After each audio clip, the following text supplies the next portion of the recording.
ቤዛ እባክሽ ካሌብ ቤት ውስጥ እኮ ነው ያለው። ይሄ ነገር ቢሰማሳ? ቢሰማማ መጀመሪያ የሚጠላው አንቺን ነው። እናቴ ብሎ የሚያከብራት ሴት ከአባቱ ቤት በጥንቃቄ ሰርጋ ያመጣችው ሌባ መሆኗን ሲያውቅ የአንቺን ፊት ማየት የሚፈልግ ይመስልሻል? ጀሪናስ ብትሆን ይህንን ትልቅ ሚስጥር ስትሰማ ምን ምታደርግ ይመስልሻል? እባክሽን ድምፅህን ቀንሽ። ቤዛ እስር ቤት ሆና አንቺም እንደዚህ የምትሆኘው የቤዛ እጅ ስልብኝ እሷ እዛው ነው። ይሄ የውሸት ሰላም ዘጋ። እርግጠኛ ነሽ? ፊትሽ እኮ ልክ አይደለም። የሆነ ነገር ሆነሻል አይደል? ምንም አልሆንኩም ካሌብ፣ እንቅልፍ ስላልተኛው ነው። ትንሽ ጭንቅላቴን ስላመመኝ። አታምኝም እንዴ? እጅሽ እኮ እየተንቀጠቀጠ ነው።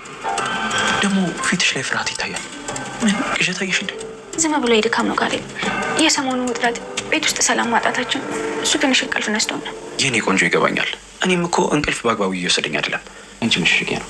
ግን አሁንም ስለ እናት እያሰብሽ ነው አይደለም?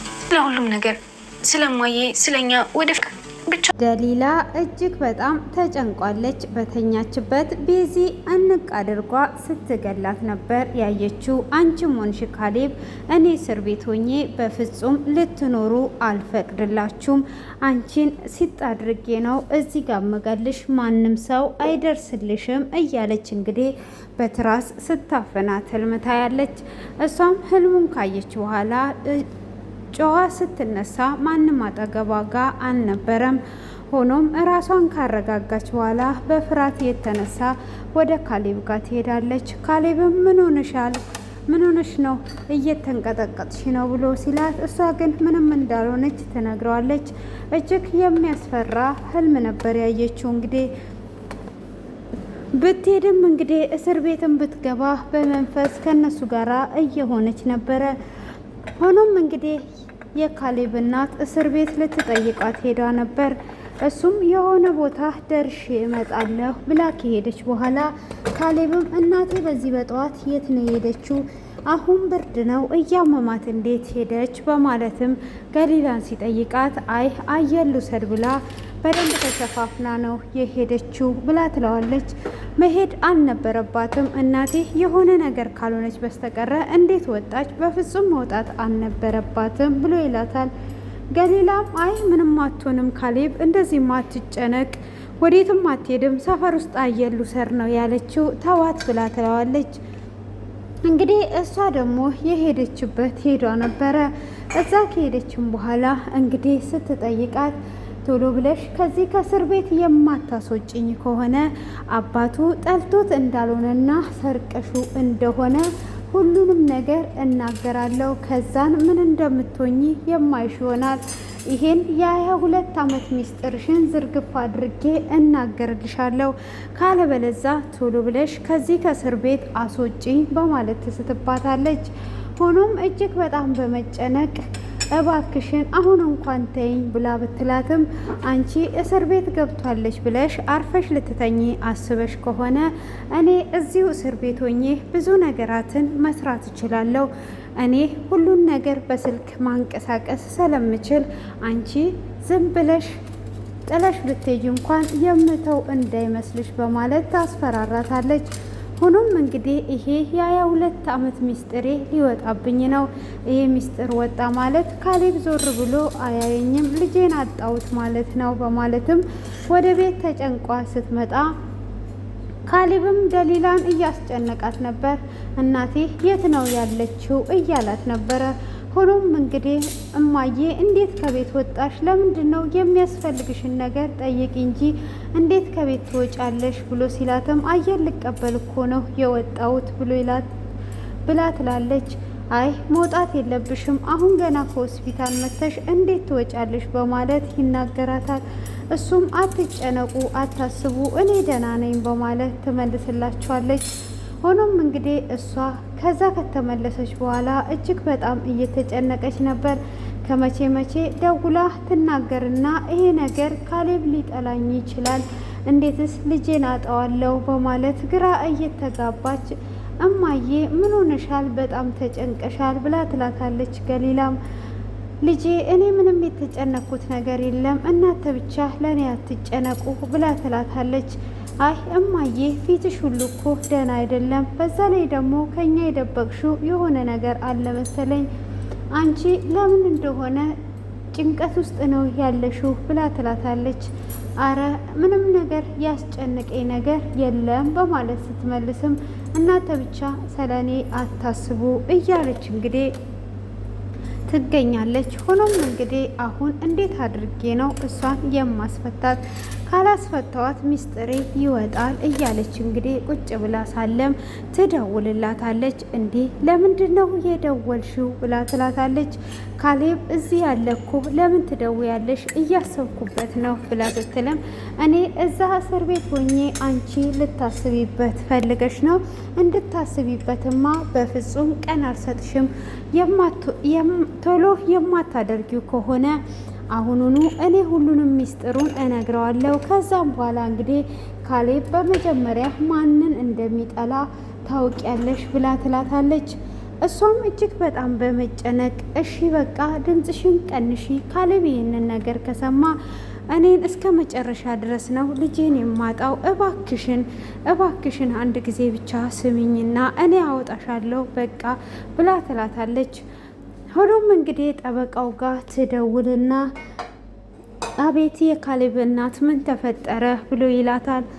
እሷም የሆነ ነገር እንድታደርግልኝ እፈልጋለሁ ብላ ትለዋለች። ምን እንዳደርግልሽ ነው የምትፈልጊው በማለትም ሲጠይቃት እሷም እንድታደርግልኝ የምፈልገው ነገር ቤዛን ከእስር ቤት እንድታስወጣት እፈልጋለሁ ብላ ትለዋለች። እንዴት ከእስር ቤት ላስወጣት እችላለሁ? የእሷ ኬዝ እኮ እንደዚህ እንደምታስቢው ቀላል አይደለም፣ ከባድ ነው ብሎ ይላታል። ካሌብ ደግሞ ጠበቃ አድርጌ እንዲይዝ ነግሮኛል። ስለዚህ በፍጹም እሷ ከዛ ከእስር ቤት አትወጣም በማለትም ይናገራታል። አይ መውጣት አለባት፣ እንዴት አትወጣም ትላለህ? እሷ እንደምንም ብለህ አስወጣት። ስንት ብር ነው የምትፈልገው? 500,000፣ 1 ሚሊዮን ወይስ ምን ያህል ብር ነው የምትፈልገው በማለትም ትጠይቀዋለች። አሀ እንደዚህ ዝግጁ ከሆንሽማ ምንም ችግር የለውም በማለትም ካዲያ ይሄንን ነገር ደግሞ ካሌብ ካወቀ ያው እራሳችሁ ብሎ ሲላትም ካሌብ ይሄንን ነገር በፍጹም ማወቅ የለበትም፣ አንተ እሱን የሚያሳምን ነገር ንገረው፣ ስለዚህ በፍጹም ማወቅ የለበትም ብላ ትለዋለች። እሺ በቃ እንደዛ ካልሽኝም በፍጹም አያውቅም፣ ግን ብሩ አሁኑኑ መንቀሳቀስ አለበት፣ እኔ ሁሉንም ነገር አስተካክዬ አስፈታታለሁ ብሎ ይላታል። እሷም እንግዲህ እሺ በማለት ትላለች። ሆኖም እንግዲህ በጣም ጭንቀቱ ስለገባች ኩሽና ውስጥ ቆማ እያለ ገሊላ ትመጣለች። ገሊላም ስትመጣ በድንጋጤ ብርጭቆውን ትጥለዋለች። ብርጭቆውም ስብርብር ይላል። እማዬ ምን ሆነሻል? ተጨንቀሻል እኮ የሆነማ የደበቅሽን ነገር አለ። ለምንድን ነው የማትነግሪንና ሁሉንም ችግር የማንፈታው ብላ ትላታለች። እሷም እኔ ምንም የደበቅኳችሁ ነገር የለም፣ ከእናንተ ምን እደብቃለሁ? አንቺ እንኳን አታምኘኝም፣ ልጄ ካሌብ ያምነኛል። ስለዚህ እኔ ምንም አልደበቅኩሽም ብላ ትላታለች። እናንተ ለምን እንደምትጨነቁ እኔ እንጃ። አይ ሰላም አይደለሽም እኮ እማዬ፣ እንደዚሁ ታስታውቂያለሽ። አንድ ቀን ብርጭቆ በቤቴ ብሰብር ምን ችግር አለ? የተሰበረ ነገር ተሰበረ ነው ብላ ስትላትም አይ መሰበሩ ሳይሆን ደንግጠሻል ብላ ትላታለች። ገሊላም እንግዲህ በዚህኑ ሰዓት ወደ መሬት ትቀመጥና ያንን ብርጭቆ እያነሳች ይህንን ሚስጥርማ ማወቅ አለብኝ፣ ካሌብ እንኳን ዝም ቢል እኔ ይህንን ሚስጥር ማወቅ አለብኝ፣ ትልቅ ሚስጥር ከኛ የደበቀችው ሚስጥር አለ፣ ካሌብ ዝም ቢል እንኳን እኔ ቀስ ብዬ ይህንን ሚስጥር ማወቅ አለብኝ እያለች ሳለም ብርጭቆውን እያነሳች እያለ እጇን ይቆርጣታል። ወይኔ እጅን ቆረጠኝ በማለትም እንግዲህ እጇን ከቆረጣት በኋላ እጅግ በጣም እጇን አሟት ነበር። ትነሳና ወደ ሳሎን ትሄዳለች። እሷም ወደ ሳሎን ስትሄድ ካሌብ ነበር። ካሌብም ምን ሆነሻል ብሎ ሲላትም አይ ብርጭቆ ኩሽና ውስጥ ተሰብሮ ነበር፣ እሱን ሳነሳ ነው የቆረጠኝ ብላ ትለዋለች። እሱም እንግዲህ ቁስሉን ቆይ እኔ ጠርግልሻለሁ ወይም ደግሞ በጨርቅ አስርልሻለሁ ብሎ ሲላትም አይ በጨርቅ ብታስረውም ዋና ውስጥ ያለው ስባሪው ካልወጣ ያማት ብላ ትለውና የዚህ ቤት ሚስጥር ማለት ልክ እንደዚህ ብርጭቆ ነው፣ ውስጥ ላይ ተሰብሮ የተደበቀ ነገር ብላ ትለዋለች።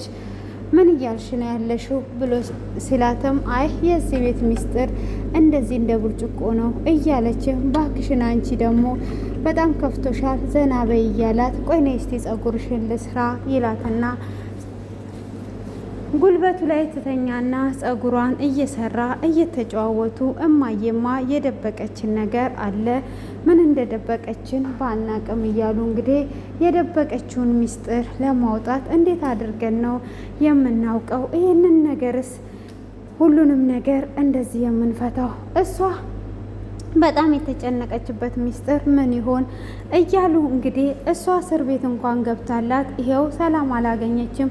የባሰ ተጨንቋለች። ምንስ ሆና ነው እንደዚህ የተጨነቀችው እያሉ እንግዲህ ሁለቱም በጣም በሀሳብ ውስጥ ይሆናሉ። ሆኖም እንግዲህ እሷ ከእስር ቤት አሁን እሺ አስወጥቻታለሁ ብሎ ጠበቃው ይደውልላታል። ጠበቃውም ከደወለላት በኋላ እሰይ የቤዚን ነገር ተገላገልኩኝ፣ አሁን ሰላም አገኘሁኝ፣ ከዚህም በኋላ ምንም አይነት ነገር የለም፣ የ22 ዓመት ሚስጥሬ ሊወጣ ነበረ፣ አሁን በቀላሉ ተገላገልኩት፣ ተመስገን ጌታ ሆይ ብላ እንዳመሰገነች እንደገና ካሌብ አሁን በጥብቅ ነበር ያሳሰራት። ይህንን ነገር ካሌብን እንዴት አድርጌ ነውስ የማሳምነው? ካሌብ እንደዚህ ሞኝ አይደለም። እንዴት አድርጌ አሳምነዋለሁ? የባሰ ነገሩ ለካ እየተጋጋለ ነው የመጣው። አሁን እንዴት አድርጌ እሱን ላሳምን እችላለሁ? እያለች ደግሞ በዚህ መጨነቅ ትጀምራለች።